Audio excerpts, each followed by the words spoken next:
سورہ نساء کی آیت 54 میں اللہ تعالیٰ کا ارشاد ہے، پھر کیا یہ دوسروں سے اس لیے حسد کرتے ہیں کہ اللہ نے انہیں اپنے فضل سے نواز دیا؟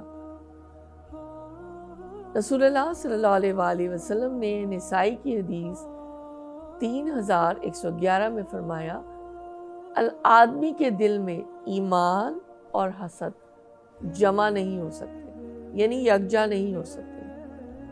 تو آئیے اپنا جائزہ لیں کہ ہمیں صرف حاسدوں کی ہی نہیں بلکہ خود بھی حسد نہ کرنے کی فکر ہونی چاہیے۔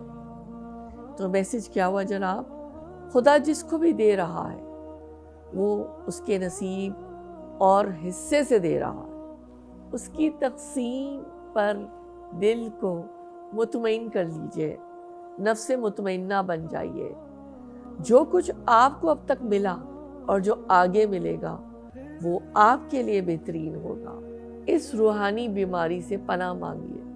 یہ اخلاقی برائی اپنے ساتھ کئی بیماریوں کو لے کر آتی ہے، مثلاً بے چینی، کڑھن، ڈپریشن، غم، غصہ اور اسی طرح کی کچھ اور دوسری چیزیں۔